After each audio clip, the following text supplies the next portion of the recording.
Hey fragrance lovers, welcome back to my channel. If you're new here, I'm Mika and I am obsessed with all things fragrances and perfume.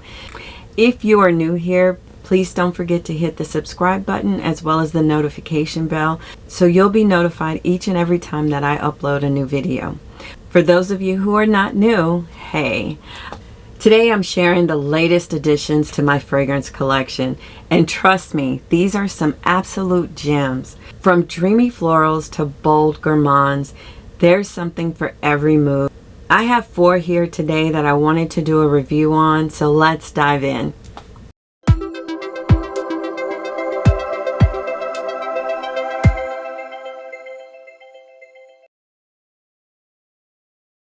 Today's video is all about new additions to my perfume collection. These are fragrances that have either been on my wish list and I finally decided to pull the trigger and get them. As you know, I've talked about me going down this LK rabbit hole, and a subscriber shared with me 2 LK fragrances that I should add to my collection. This first one just scratches the itch for floral fantasy. And first up is LK's Poeme de Sagano. This is an appreciation for refined, nature-inspired scent. This one is walking like through a bamboo forest in Kyoto. This is a city in Japan. I've never been to Japan, but just looking at the pictures, it is just so beautiful. Green, serene. It's just so beautifully picturesque. And this fragrance here just reminds me of just so poetic. It's got this delicate peony and lotus heart, and those are 2 notes that I am just so head over heels in love with. I love peony and I love lotus, and these 2 just melts into your skin. If you love a subtle elegance, this is a must try. The notes are bamboo, yuzu, grapefruit, mint, bergamot, and eucalyptus. And right off the top, I get that mint, I get the eucalyptus as well as the grapefruit, and it's just so refreshing. This is just a poetic stroll through Kyoto's bamboo forest. Poeme de Sagano is a meditative green floral that just whispers serenity. Like I said, I get that mint, I get the eucalyptus, and the opening is just a breath of fresh air, crisp bamboo and dewy leaves that evoke the hush of Sagano's sacred groves. As it unfolds, its delicate florals of peony and lotus bloom softly, never overpowering. This fragrance is not overpowering whatsoever. Unlike some of her other fragrances, they can be more pronounced. This one here is just soft, but rather floating like.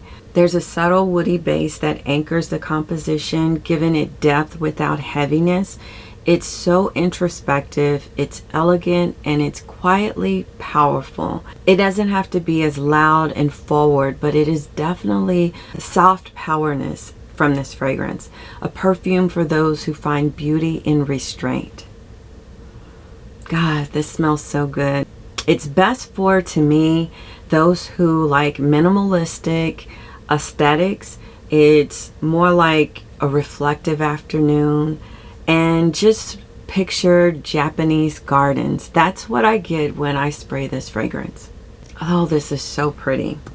This here is LK's Poeme de Sagano. Another LK fragrance, and again, these 2 were recommended by a subscriber, and I finally pulled the trigger and got them off of my wish list. But the next one here is LK's Ghibli. This just explores similarly complex and layered scents, such as this sultry leather balm with these supporting white florals. It's like a story unfolding on your skin. This is so pretty. So the notes in here are nougat, neroli, saffron. In the middle is jasmine, imperial sambac, hawthorn, and in the base notes you have roasted barley, leather, tonka bean, and honey. This is the second fragrance that I have from Ella K that has honey in it, and that is so attractive to me. This is a sweet and floral fragrance to me with a leathery base, and it's not that harsh leather. To me, this is like leather gloves. I've never smelled anything like this. I cannot think of anything that I can compare it to. It's just so unique.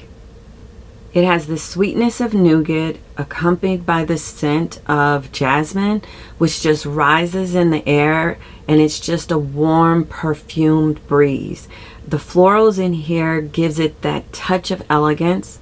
This subtle blend is based on a note of leather, which I think any leather hater would fall in love with. This is sweet but ironically merged with leather, and they balance each other out.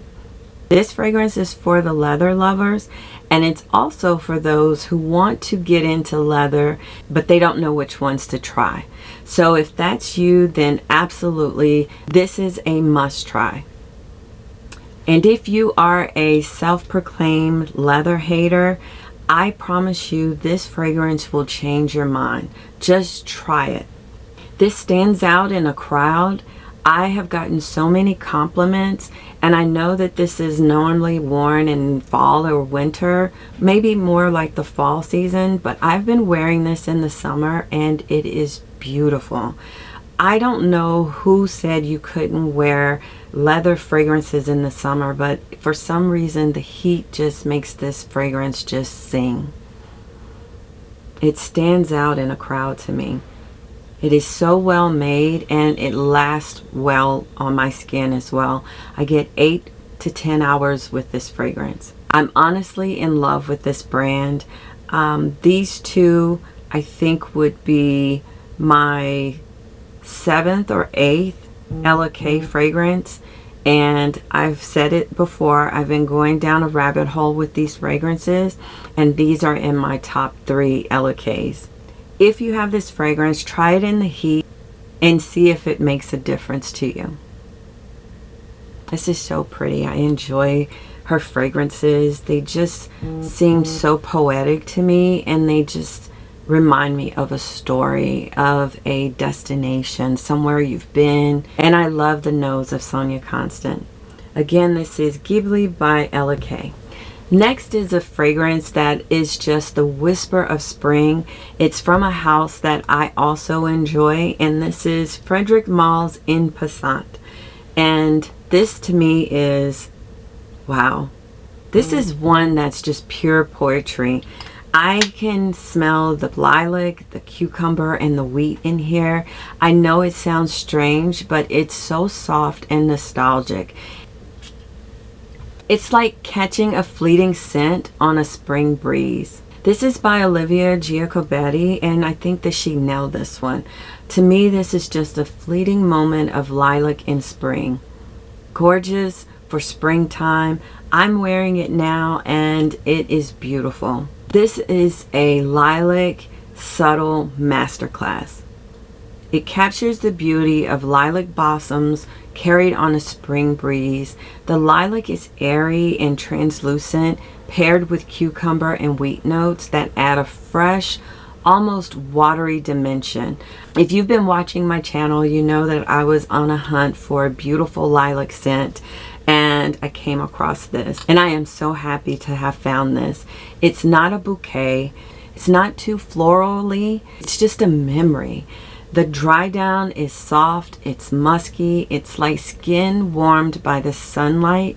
This doesn't shout, it sighs. It's melancholic, romantic, and hauntingly beautiful. This is best for lovers of delicate florals, nostalgic scents, and just quiet sophistication. This is so pretty. Again, that's In Passant by Frederic Malle. This next fragrance just indulged me by the beautiful golden flakes in the bottle, and this here is Viktoria Minya's Hedonist. I have been wanting this fragrance for the longest, and what captured me are the pearls that are inside the fragrance, the golden pearls. This is just pure luxury in a bottle. It's peach, rum, honey, and tobacco. It's rich, it's sensual, and it's unapologetically glamorous. I love wearing this fragrance. This fragrance will make you feel like a queen. The top notes are peach, rum, and bergamot. The middle notes are osmanthus, tobacco, jasmine, and orange blossom. The base notes are vanilla, cedar, and vetiver. This fragrance just leans into a bold, indulgent fragrance that makes a statement. This to me is something that you wear when you're going out on a date or going out somewhere special. That peach and rum and honey in here is just beautiful. This is pure golden indulgence, especially if you like those notes of peach, rum, and honeyed florals. To me, Hedonist is just so opulent and lush. It opens with this juicy burst of peach soaked in rum, and for me the peach lasts fairly long, but it's decadent and it's intoxicating. The heart is a rich floral blend. I can smell the osmanthus that gives you that apricot-y feel, and the texture that comes to mind is like the peach fuzz, but this is just dominated by that jasmine and orange blossom. It's dripping with that honeyed sweetness that you get from the vanilla and the tobacco. The base is just so sultry. It's smoky, warm, that lingers like a velvet robe. It's so pretty. This is a fragrance that celebrates pleasure, sensuality, and abundance. I truly believe that you can't go wrong choosing this for date night. It's bold, it's glamorous, and utterly addictive.